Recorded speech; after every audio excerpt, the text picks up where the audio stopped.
un petit préalable de réflexivité,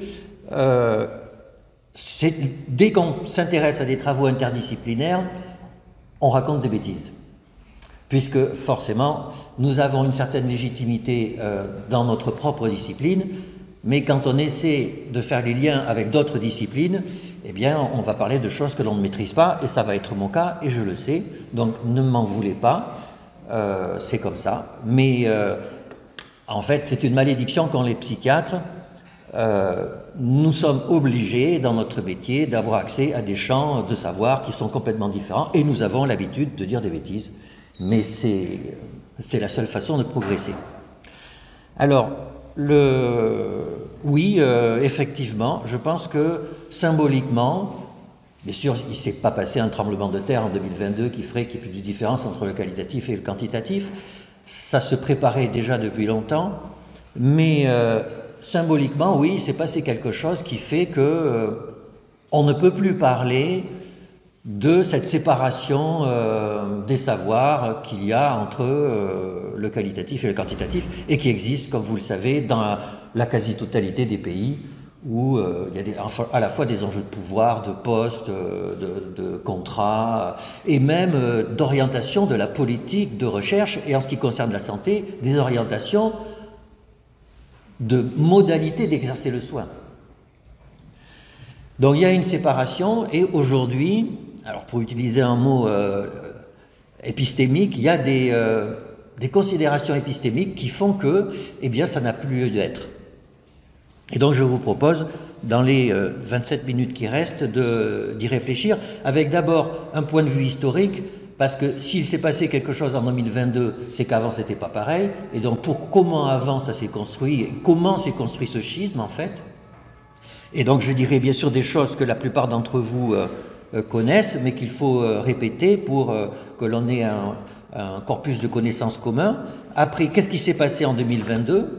Et puis après, les conséquences que tout ça va avoir, à la fois sur la façon de considérer le qualitatif aujourd'hui, et puis aussi, parce que je trouve que c'est important, quelque part, les conséquences anthropologiques que ça peut avoir, parce que le fait de dire qu'il n'y a plus de différence entre le qualitatif et le quantitatif, eh bien ça a un impact sur notre façon de nous représenter le sujet.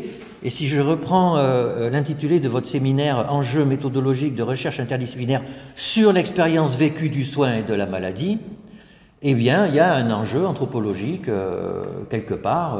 Qu'est-ce que c'est que de vivre une maladie ou un malade? Et peut-être que ce qui se passe aujourd'hui va avoir un impact sur la façon dont on se représente ce vécu. Alors, de mon point de vue, le schisme qualitatif et quantitatif, d'ailleurs c'est pas que mon point de vue, hein, c'est très largement décrit dans la littérature, vient d'un philosophe allemand qui s'appelle Wilhelm Dilthey, qui à un moment donné s'est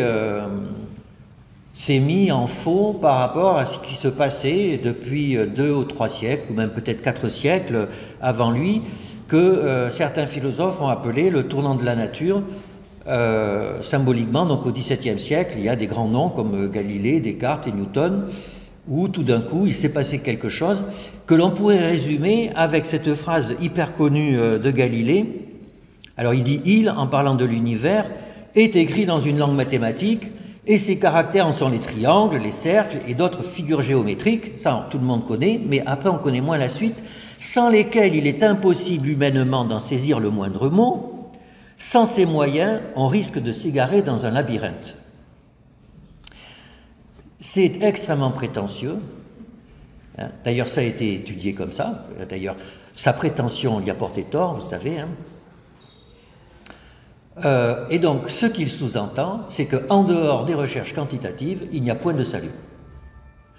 Clairement, en dehors du quantitatif, il y a de l'obscurantisme, puisque sans ces moyens, on risque de s'égarer dans un labyrinthe. Et cette phrase-là structure encore les positions de beaucoup de nos collègues. Eh bien, la science ne peut se faire qu'à partir de triangles, de cercles, de figures géométriques. En dehors de ça, on s'égare. Alors, c'est vrai qu'à partir de triangles, de cercles et de figures géométriques et puis de nombres, c'est vrai que, eh bien, on a construit toute la physique contemporaine, et c'est pas rien. C'est pas rien parce que, avec la notion de matière, avec la notion de force, avec la notion de loi, eh bien, on a l'impression de tout pouvoir expliquer. Et c'est à tel point qu'on oublie parfois que ça n'est qu'une façon de se représenter les choses. Mais là, nous sommes des humains, nous avons un corps. Dans ce corps, il y a des organes, y compris un cerveau. Ces organes sont constitués de cellules, ces cellules sont constituées de molécules, les molécules sont constituées d'atomes. Dans l'univers, il y a des atomes avec des lois qui régissent les interactions entre les atomes. Donc on explique tout ce qui se passe dans l'univers, et y compris ce qui se passe dans la société, à partir de cette représentation à base de cercles, de figures géométriques, etc. Donc du coup, en fait, il y a une complétude de l'approche quantitative pour se représenter le monde et l'humanité, et c'est fini. Et c'est contre ça que Willem Dilthey s'insurge. Il dit c'est pas vrai, il y a une opposition entre les sciences de la nature et les sciences de l'esprit. Les sciences de la nature, elles expliquent les choses. Donc effectivement, la physique, elle explique, c'est-à-dire j'explique pourquoi la Terre tourne autour du Soleil, parce qu'il y a une force gravitationnelle, etc. Et c'est très bien, mais on ne peut pas expliquer l'esprit ou le fonctionnement humain. C'est trop compliqué. C'est trop compliqué, et il dit il faut une autre façon d'accéder au savoir, avec une autre approche méthodologique qu'il va revendiquer, relever de l'herméneutique, c'est-à-dire en gros d'une espèce de transformation méthodologique de l'interprétation des textes sacrés. Et en gros, ça consiste en,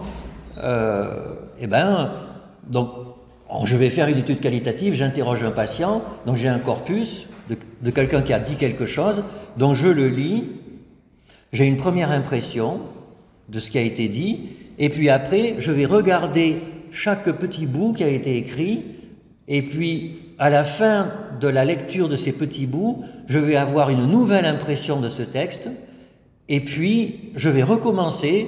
Donc il y a un cercle comme ça qui consiste à s'intéresser à des fragments de discours, et puis à dégager une impression globale, et puis à la fin, eh bien, j'ai une interprétation. Alors vous voyez, ça n'a rien à voir avec quelque chose de quantitatif, c'est quelque chose de complètement différent, et il y a des scientifiques qui se sont engouffrés là-dedans, et ça s'appelle la recherche qualitative.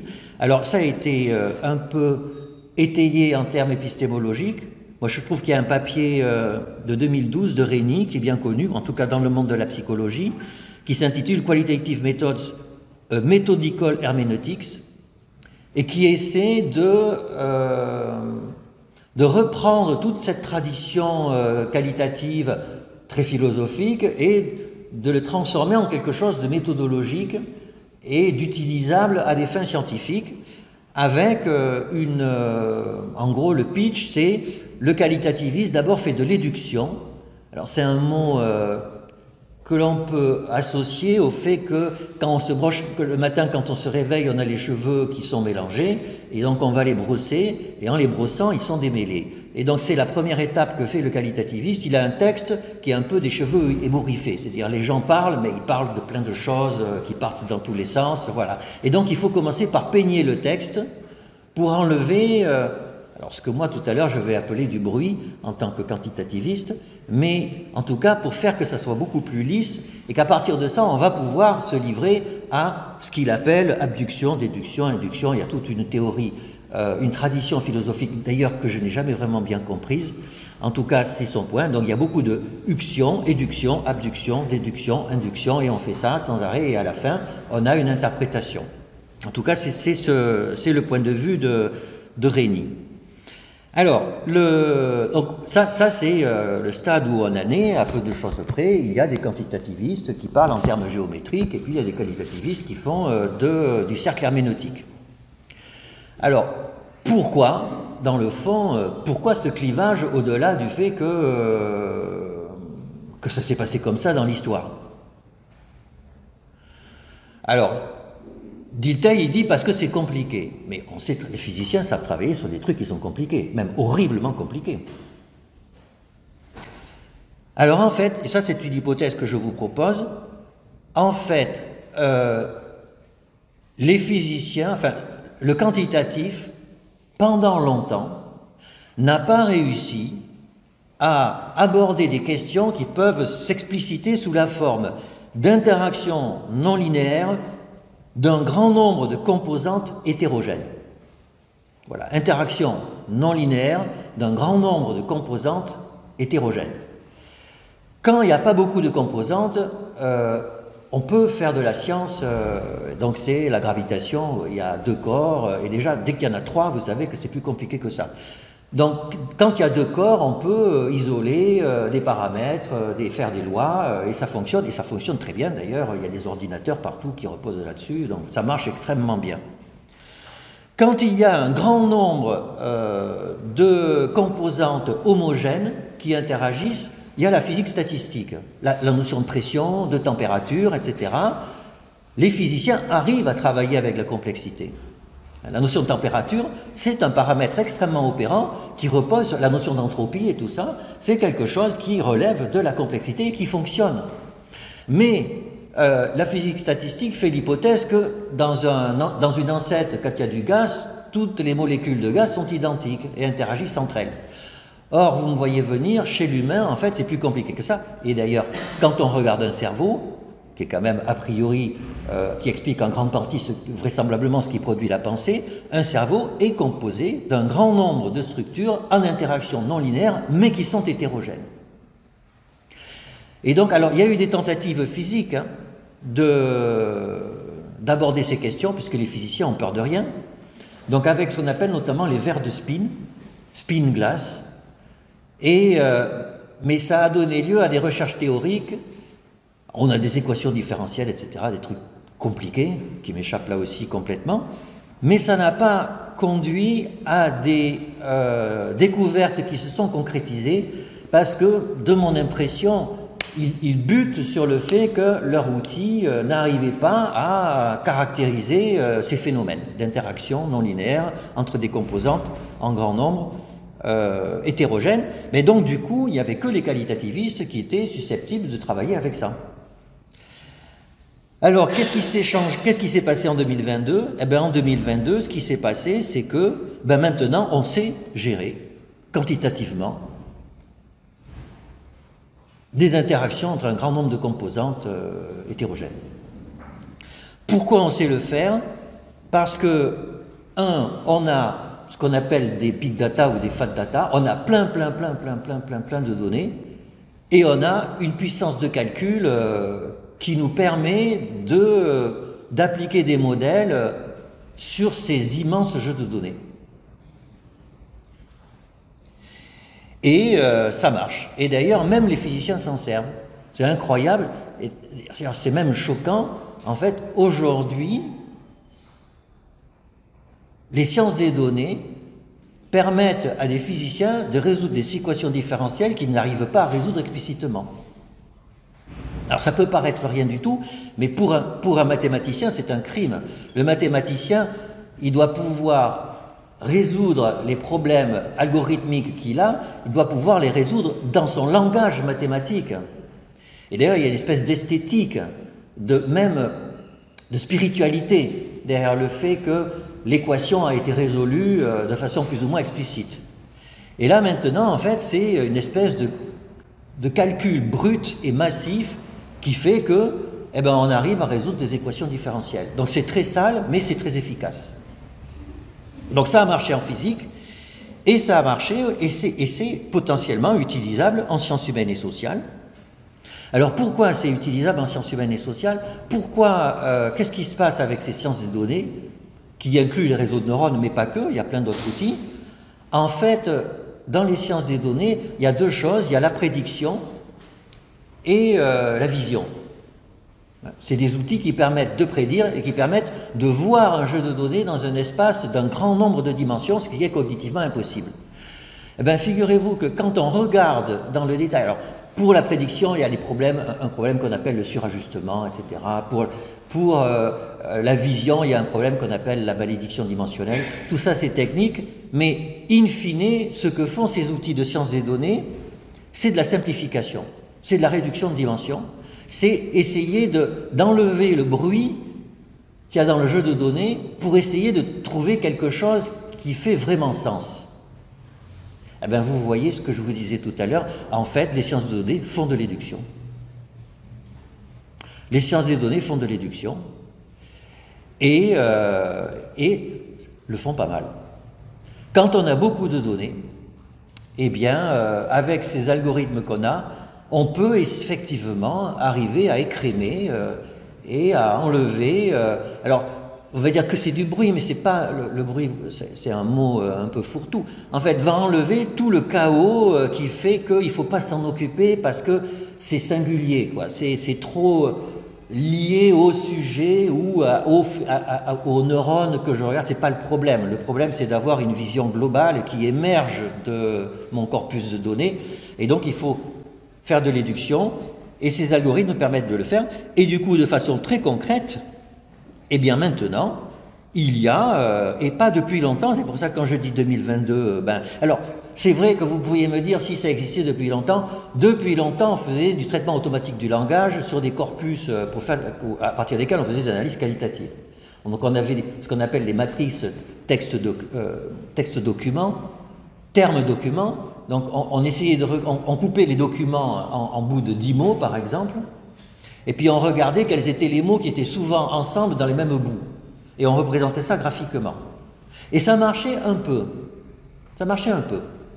Mais il y avait des ordres de grandeur entre ce que faisait la statistique et ce que faisait le qualitativiste qui interprétait les données. Alors que là, on n'est plus à ces ordres de grandeur. Donc il y a, depuis quelques mois, vous avez des tutoriels sur YouTube. Alors je vous conseille le tutoriel du docteur Kryukov, K-R-I-U-K-O-W. C'est très amusant. C'est un qualitativiste britannique, un jeune qui a monté une start-up avec laquelle il vend ses services pour faire des analyses qualitatives. Et il explique comment faire des analyses qualitatives avec ChatGPT. Il vous propose les prompts. Vous savez, ChatGPT, toute la question, c'est comment avoir le bon prompt pour... Et donc il vous propose les prompts, il en a testé plein, et alors il dit, alors il a d'abord une série de prompts pour coder, donc il met le texte, le ChatGPT code, trouve les codes, et après il lui demande de thématiser, et ChatGPT thématise les codes. Alors il dit avec une possibilité que ça marche moins bien qu'un humain, sauf que ça marche pas si mal que ça. Ça marche pas si mal que ça, et il y a une autre start-up, alors qui est toute récente, qui s'appelle AI Lies, A-I-L-Y-Z-E.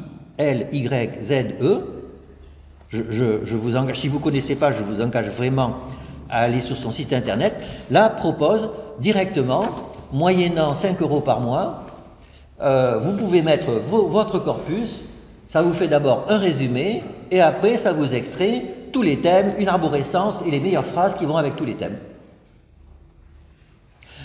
Alors, bien sûr, je vous vois...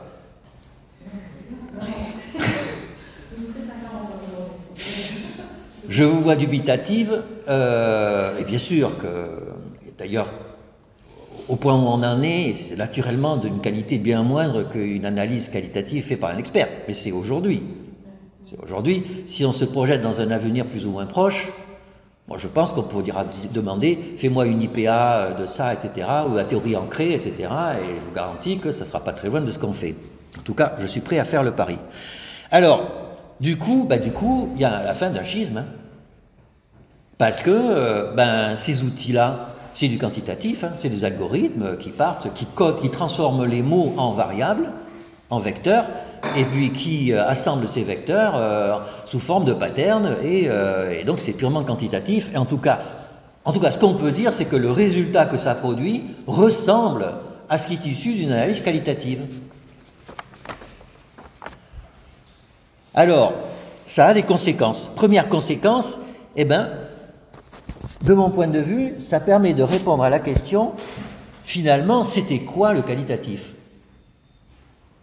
Parce que ça avait un côté un peu sulfureux, vous voyez, c'est-à-dire que je fais des recherches qualitatives, ça faisait un peu, je fais appel à la force et je trouve ce qu'il y a dans le texte, moi humain, voilà, et vous, quantitativiste, vous ne pouvez pas faire ça parce que avec les normes, on ne peut pas faire appel à la force. Je me moque, hein, mais c'est gentil. Donc il y avait un peu ce côté magique. En fait, ce n'est pas magique du tout. Qu'est-ce qui se passe quand on fait une analyse qualitative d'un contenu? Ben, vous le faites avec votre cerveau. Votre cerveau, en fait, qu'est-ce que c'est qu'un cerveau? C'est une représentation simplifiée du monde. C'est ça. Hein. Vous avez dans votre cerveau produit une représentation simplifiée du monde à partir de toutes les expériences que vous avez vécues. D'ailleurs, je vous conseille les travaux de Carl Friston, qui est un cognitiviste, qui formalise ça, et c'est absolument bluffant. C'est bluffant. Ça m'a raccommodé avec les sciences cognitives. Donc, vous avez une représentation du monde, et puis vous avez un corpus. Ben, le qualitativiste projette le corpus sur sa représentation du monde. Il la projette, il fait un produit scalaire, un produit de convolution, enfin un truc comme ça. Et à la fin, eh ben, votre représentation du monde simplifiée, eh ben, elle a transformé le corpus en un sens. Elle l'a simplifié, rassemblé, etc. Et alors, bien entendu, l'analyse va dépendre un peu de la représentation du monde que vous avez. Mais en fait, nous sommes des humains, nous avons un peu tous la même représentation du monde. Nous avons eu tous des parents, même si on ne les connaît pas toujours, nous avons tous eu mal, nous avons tous un corps, nous avons tous aimé, nous avons tous eu une sexualité. Si je dis tout ça, c'est que les algorithmes n'ont pas eu de parents, de sexualité, etc. Et que, du coup, notre représentation du monde, elle est celle d'un humain avec un corps aussi. Alors, que fait ChatGPT et que je dis ChatGPT parce que c'est de lui qu'on parle, hein, mais AI, Lies, etc., etc. Eh bien, c'est qu'en fait, ces outils de sciences des données ont aussi une représentation du monde, mais qui ne vient pas de leur expérience, qui vient de l'ensemble du corpus, vous savez, hein, l'ensemble du corpus lexical qui est disponible sur Internet. Donc, c'est en fait une représentation du monde. Alors, il y a un biais culturel, vous êtes au courant, parce que ce qui est écrit sur Internet, etc., il y a un biais de genre, un biais de culturel, etc., etc. Mais quelque part, c'est aussi moyenné, puisque c'est l'ensemble des choses. Et donc, en fait, ben, ces outils font la même chose qu'une étude qualitative. Ils prennent le corpus, ils le projettent, en fait, sur leur représentation du monde, et ils en sortent quelque chose qui est réduit. Donc, en fait, c'est la même chose. C'est la même chose. Alors, sauf qu'eux n'ont pas de corps, n'ont pas de sexualité, mais ils ont les textes qui parlent du corps et de la sexualité. Donc on ne peut pas dire que c'est absent. Mais ça a forcément été dit. Et ça n'a pas été vécu. Et de mon point de vue, il y a quand même une différence fondamentale entre... Enfin, vous savez qu'on ne dit pas forcément tout. Alors, juste un petit mot après sur les conséquences anthropologiques. Alors, eh bien...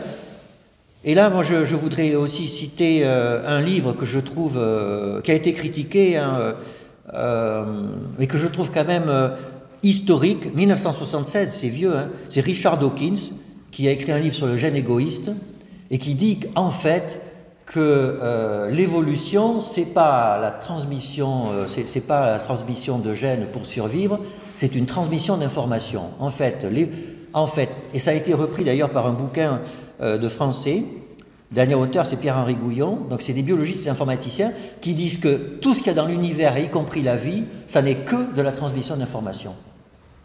Donc vous voyez, quand on se reproduit, en fait on transmet des gènes, et c'est pas pour survivre, en fait c'est juste pour transmettre notre information génétique.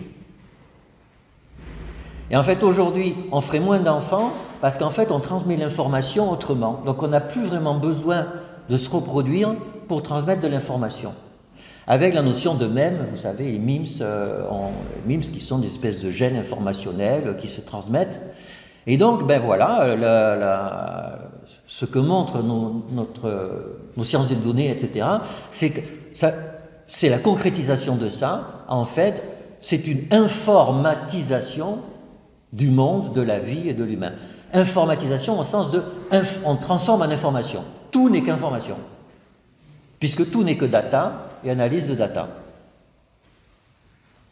Et donc ça, c'est vraiment une conséquence majeure, parce qu'avant, en fait, avant c'était les théories qui expliquaient le monde, des théories scientifiques, des théories psychanalytiques, enfin c'était des récits que des humains construisaient et qui expliquaient le monde, et ces récits étaient étayés par des expériences locales. Et aujourd'hui, c'est plus ça. Ça n'est plus la théorie qui veut épuiser la réalité. Aujourd'hui, c'est l'information qui épuise la réalité. La data épuise la réalité. Les big data, c'est ça. La data épuise la réalité. Tout est représentable par des datas. Et donc, du coup, j'en arrive à ma toute petite conclusion. Alors, si on revient au vécu du soin et de la maladie, ben, si tout est information, alors qu'est-ce que c'est que le vécu? Qu'est-ce que c'est que l'expérience subjective d'un humain? Et je trouve que là, il y a un problème, parce que, vous voyez, on va revenir à ce que je vous disais au début. Quand on dit que tout est information, mais on le dit. On a le droit de dire autre chose aussi. Et si on commence à dire que tout n'est qu'information et que c'est vrai, ben, il n'y a plus de vécu subjectif. Et ça, ça a un enjeu éthique considérable. Ben, je vais m'arrêter là-dessus. Merci.